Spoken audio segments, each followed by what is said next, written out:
We're going to turn now to that exclusive new photo of George Zimmerman from the night of the Trayvon Martin shooting. It is raising lots of new questions. ABC's Matt Gutman in Sanford, Florida with all the latest. Good morning, Matt.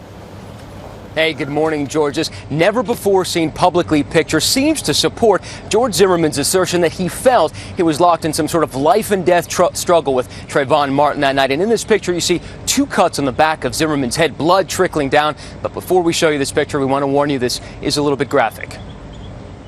This photograph, obtained exclusively by ABC News, appears to show the bloodied back of George Zimmerman's head and was apparently taken just moments after the Neighborhood Watch volunteer shot 17-year-old Trayvon Martin on February 26th. This morning, as Zimmerman's attorney asks a judge to release him from jail on bond, the photograph appears to be the first publicly disclosed evidence supporting Zimmerman's account that the shooting was in self-defense and that during their scuffle that night, Martin repeatedly bashed his head on the concrete sidewalk. He wants to get back with his family.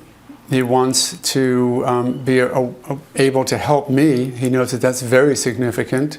Sources tell ABC News that investigators have seen the photograph and are aware of the photographer's story. The person who took the photograph tells ABC News exclusively he heard Martin and Zimmerman fight before the shooting, and that after Martin was killed, a wobbly Zimmerman asked the photographer to call Zimmerman's wife, allegedly blurting out, "Man, just tell her I shot someone." ABC News has also confirmed that GPS and other data embedded in the digital photograph shows it was taken at the scene of the shooting with an iPhone just 3 minutes after this fatal gunshot was heard on 911 calls. All right, what is your phone number? Just this gunshot.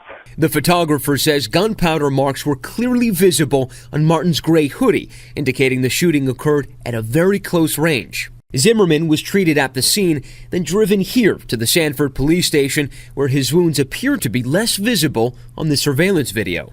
In a statement to ABC News overnight, Martin's family says prosecutors have seen all the evidence and still believe Zimmerman murdered Trayvon. And today, Robin, in the bond hearing in just a couple of hours, the prosecution will likely assert that had George Zimmerman not profiled Trayvon Martin that night, had he not followed him, had he actually listened to the advice of a police dispatcher, there wouldn't have been a fight, there wouldn't have been a bloody head, and there wouldn't have been a death. Robin.